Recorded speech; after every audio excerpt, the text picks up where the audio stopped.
Hello, hello, actrice d'une vie en pleine forme. J'espère que tu vas bien, que tu vas passer une bonne journée, que ta journée a commencé et qu'elle commence bien. En tout cas, je te le souhaite. Donc, aujourd'hui, je me suis dit, c'est pour celles qui ont un peu suivi, ceux qui ont suivi le live d'hier, j'ai proposé pour les personnes qui sont intéressées d'avoir les recettes du brownies cru que j'ai eu l'occasion de faire, qui est 100% naturel, sans sucre ajouté. Je me suis dit que je pouvais faire un atelier pour vous expliquer comment les faire aussi. Donc, vous avez le lien qui se trouve ici. On fera 2 recettes comme ça samedi parce que je pense que ça nécessite aussi des explications. Et parce que ce sont des recettes que je donne normalement à mes cours de cuisine. Bonjour Myriam. Alors, du coup, aujourd'hui, je me suis dit, ben, pourquoi? Je vais vous expliquer quelque chose que j'ai expérimenté un peu malgré moi, qui sont de faire 10 jours sans sucre. Comment j'en suis arrivée là? Ben, je pense que on est à peu près tous, là je vais faire vraiment un amalgame de tout le monde dans le même cas, où on consomme une grande quantité de sucre, ou en tout cas fréquemment du sucre, des encas, des desserts, euh, des viennoiseries et autres, des petits déjeuners et autres. Et donc, du coup, moi, j'étais arrivée à un stade où je me suis rendu compte que j'étais vraiment, mais addict, quoi. Tous les jours, j'avais besoin de mon chocolat, tous les jours, j'avais besoin d'un truc sucré, que ce soit d'un biscuit préparé maison ou pas. Le matin, je mangeais pas de sucre ajouté, mais j'avais envie de sucre. Je me suis même retrouvée chez un maître chocolatier à goûter à peu près la moitié de ses pralines, alors que je sais qu'une praline, genre, c'est 150 calories, donc ça situe que j'ai pris 1500 calories sur genre une après-midi, rien qu'en chocolat. Et là, ça m'a vraiment fait tilt. Je me suis dit, oh là là là là là, ma fille, t'apprends aux gens à manger sainement et quand tu flanches, ça, c'est puissance 10 000, quoi. Donc, ok, super. Donc, charité bien ordonnée commence par soi-même. Ça, c'est ma citation. Donc, charité bien ordonnée commençant par soi-même, je me suis dit, il faut que tu te ressaisisses, ma chérie.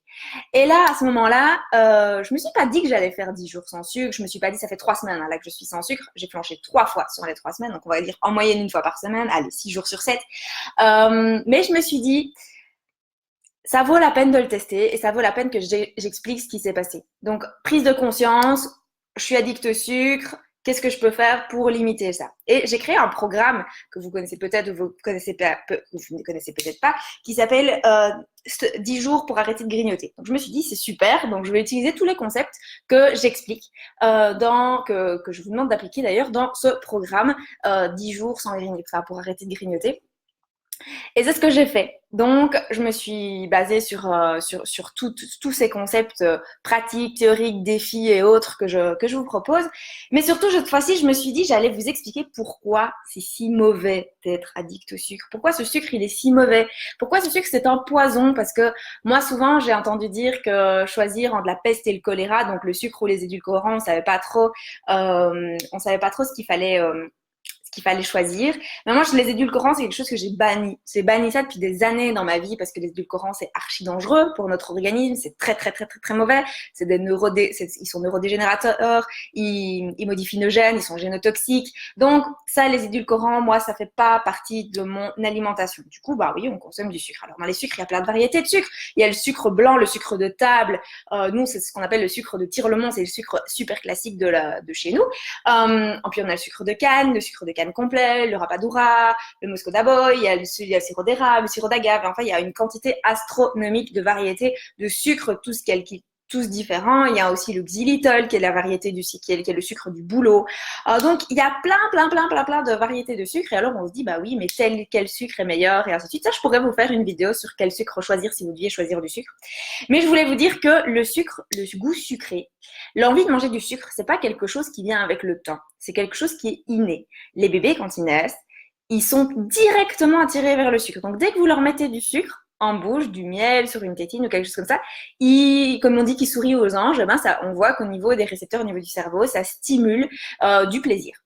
Donc, vous n'êtes pas anormal d'aimer le sucre, c'est tout à fait normatif. L'ennui, c'est que il y a 50 ans où on consommait 2 kilos de sucre par personne par an, on est monté à 34 kilos de sucre par personne par an, ce qui est c'est plus que colossal, c'est énorme, c'est énorme. Et donc, se dire, ok, c'est inné, mais qu'est-ce qu'on en fait? Parce que si le goût sucré nous fait plaisir, il faut savoir qu'on peut trouver le goût sucré dans d'autres choses que le sucre. Et dans les sucres, qu'est-ce qu'on appelle par sucre ajouté déjà? Parce que je me suis dit, tiens, j'avais pris quelques notes là de ce que je voulais parler. Je vais partir pour 45 minutes, moi, si je continue. Mais le sucre ajouté, c'est tous les sucres, quels qu'ils soient, qui ne sont pas naturellement présents dans l'aliment de base. Donc, si vous mangez des fraises et que vous mettez du sucre dessus, bah, vous vous doutez bien que le sucre que vous ajoutez, c'est du sucre ajouté. Si vous mangez des fraises sans rien dessus, vous avez naturellement du sucre dedans et ça, ce n'est pas du sucre ajouté. Donc, il faut savoir que même les fruits peuvent avoir le même rôle que le sucre ajouté en stimulant cette partie de votre cerveau qui vous apporte du plaisir. Il est clair que quand on est en plein hiver, qu'on mange des bananes, des pommes, des poires et des kiwis depuis 4 mois, on en a marre. Mais par contre, on le voit ici, c'est la saison des fraises. Les gens sont tout excités à l'idée de manger des fraises, de manger des pêches, de manger des nectarines. Il y a quelque chose où on est tout heureux de pouvoir manger ces fruits-là. Donc, c'est la preuve que ça peut créer du plaisir. Il faut savoir aussi que le sucre, tous les sucres ajoutés, surtout les sucres ajoutés, ils stimulent les mêmes récepteurs au niveau du cerveau que les drogues dures comme la cocaïne.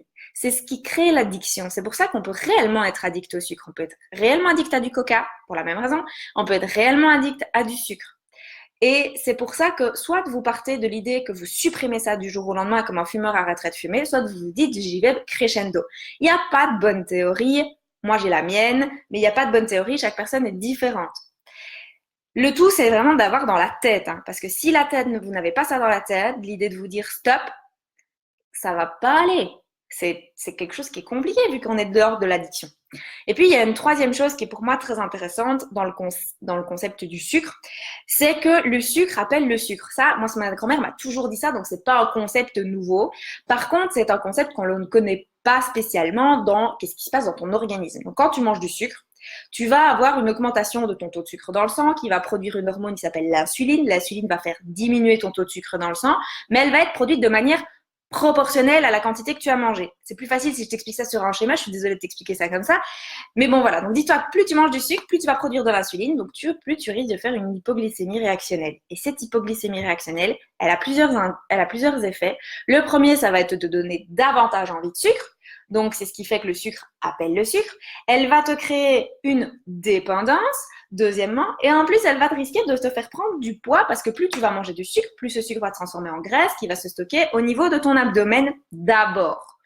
Donc, c'est pas top. D'ailleurs, ceux qui commencent à supprimer le sucre ou diminuer drastiquement le sucre, vous allez le voir très vite au niveau de votre... Je vais pas faire que ça, parce que au niveau je vais dire, le premier bourrelet en dessous des nénés des femmes, en dessous de vos seins, mesdames, on a la partie de l'estomac et souvent, quand on diminue le sucre, très rapidement, c'est de là qu'on perd. Le sucre, c'est rectal. Le sucre et l'alcool, ça se met très, très vite au niveau du ventre. Donc, ça vous permet déjà d'avoir un indicateur que si vous avez tendance à avoir du ventre, c'est qu'il y a soit trop de féculents, soit trop de sucre, soit trop d'alcool, soit les trois. Et puis, au long terme, vous allez fatiguer votre organisme, vous allez fatiguer vos cellules, vous allez fatiguer votre pancréas. C'est lui qui produit l'hormone, donc l'insuline. Et vous allez avoir soit des syndromes métaboliques dont toutes les formes de prédiabète font partie, donc des personnes qui font des hypoglycémies réactionnelles assez importantes avec des risques de coma. On peut mourir d'une hypoglycémie réactionnelle, juste histoire de vous alarmer un peu. On peut avoir des personnes qui sont très minces mais qui font des hypos, qui ne sentent pas bien, qui ont des coups de fatigue, qui ont des changements d'humeur, qui ont des tremblements, des vertiges.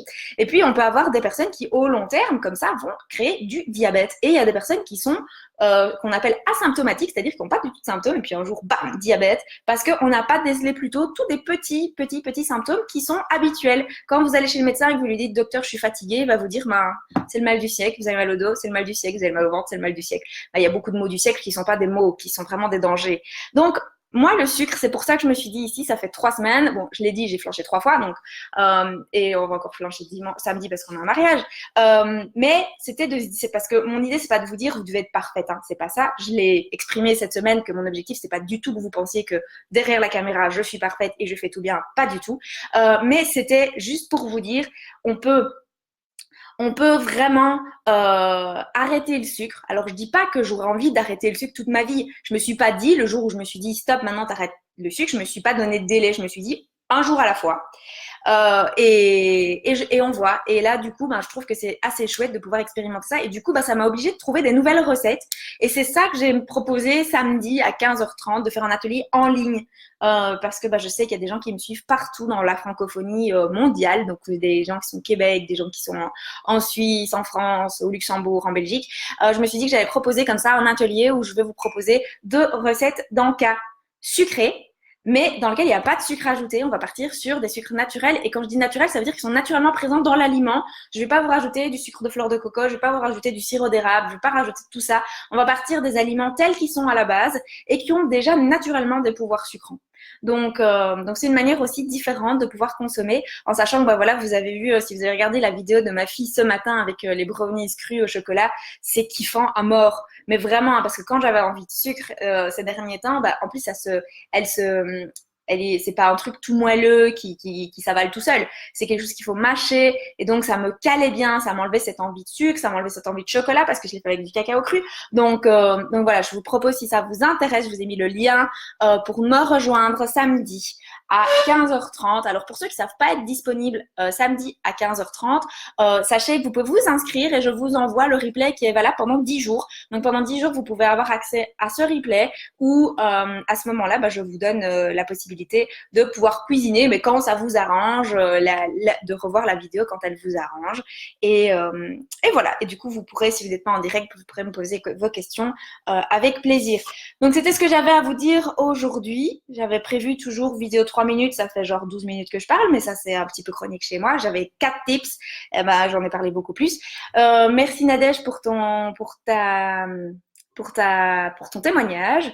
Et je ne sais pas si vous avez des questions, parce que tant que je suis là, je vais vous laisser quelques secondes pour si vous avez une question ou l'autre. Et si vous n'en avez pas, bah, je vais en finir ici.